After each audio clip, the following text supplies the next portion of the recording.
a lot of the announcements that came out of New York Comic Con because a lot of it was unexpected. So let's talk about SNK first because that one's the easiest to talk about. The fact that they re-released Kazuna Encounter to Steam and consoles for everybody to play. And this is a big deal because unless you was like me and back in the day you emulated the game to play it, a lot of people in the States, I haven't checked if Europe was the same way, but I know for sure a lot of people in the States have not played this game. I have, but a lot of people haven't. Now there was a release on Xbox Live that a lot of people don't remember. ACA had released it and you could play it that way. But I even played it before that as emulator. But it caught my eye when ACA re-released it and was like, hey, I want to get that for my Xbox. But I digress. And I think this is a very, very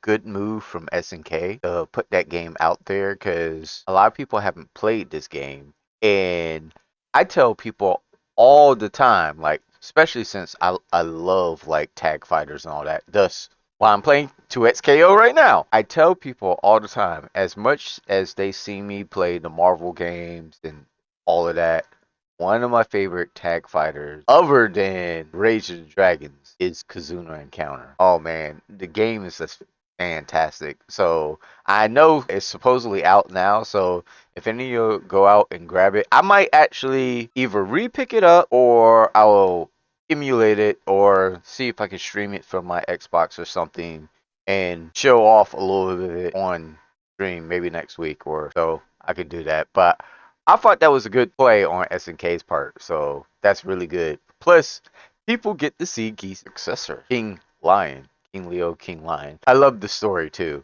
So yeah, so definitely, I think that was a good play on that. Too bad they didn't do a twofer. They should have did both games, Savage Rain and Kazuna Encounter, so they could see how like the game like updated from the first game. But hey, I'm just happy they released Kazuna Encounter. It's all good. Now, we're gonna go to Bandai Namco right now. Dragon Ball is getting an update? Dragon Ball is getting a balanced update and supposedly in 2026 we're getting a new character. A lot of people was assuming that Fighter Z was dead, as y'all would say in the community. To me, it's not dead. But I know a lot of y'all young people, y'all like, oh, if people are not playing it online, it's dead. To me, a game is not dead until like it's literally dead.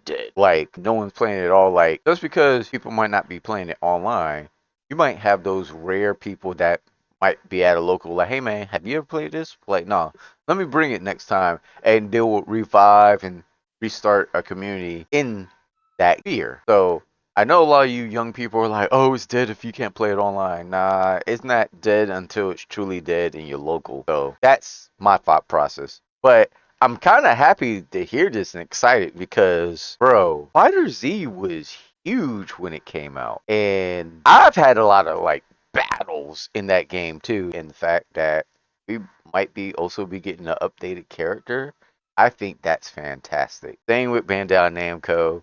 The new character, what's her name? Myron? I am totally butchering the name.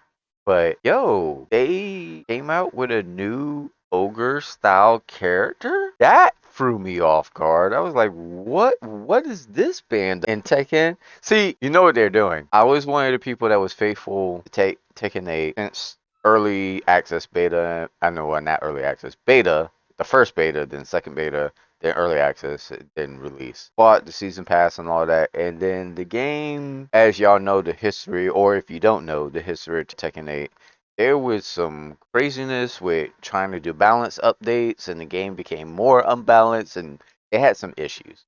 And I'm gonna be honest, I was like Team Tekken all the way through until that point, and I was like, guys, you gotta fix this. Well, it wasn't just that pissed me off. They finally released the end story for the DLC characters. And even though I appreciate the little segment that they did for the DLC characters and all of that, if I go into the little arcade mode stories, they still don't have separate stories in their arcade mode.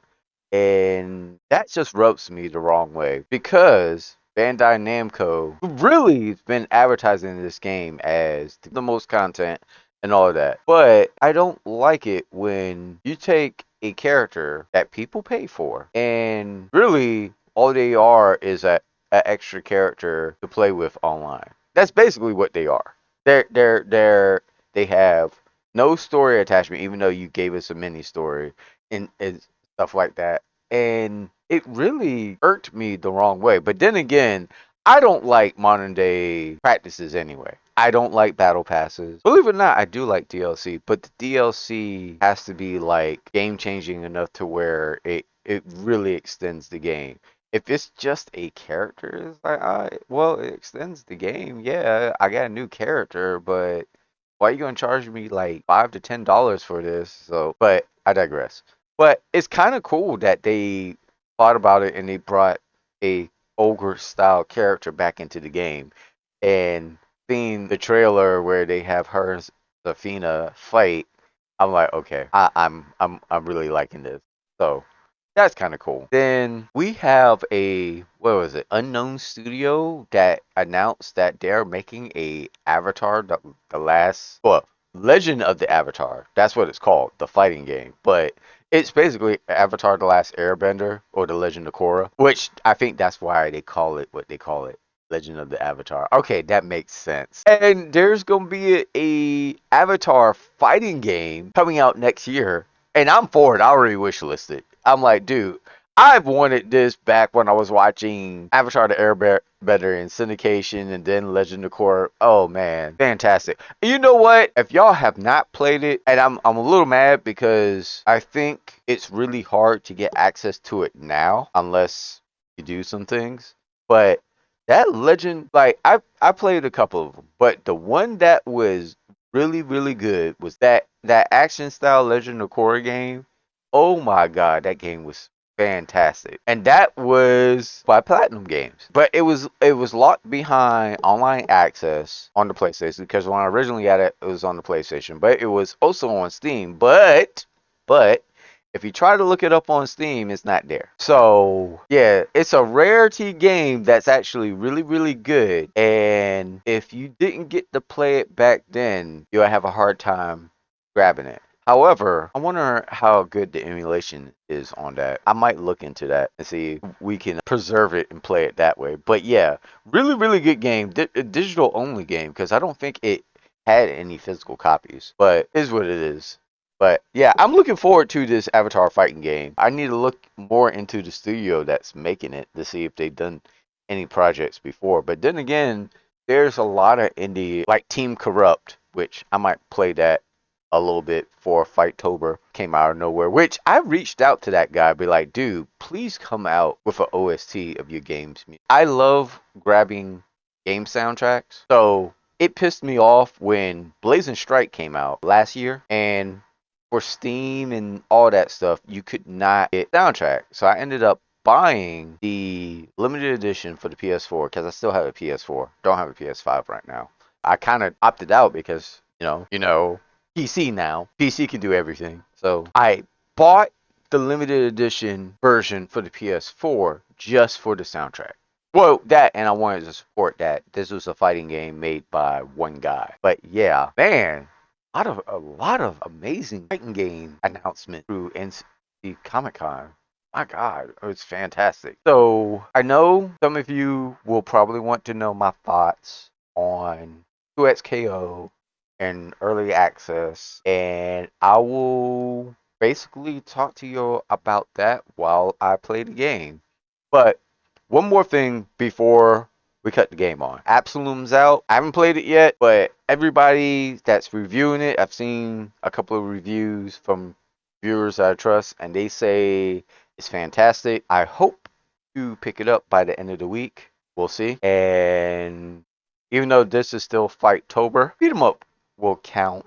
I guess it would count. Chat, y'all tell me if that counts or not. But we're gonna throw Absolum in the rotation for sure, and my game rotation, and we're definitely gonna play it. So that is what it is. All right, let's go ahead and get 2XKO started.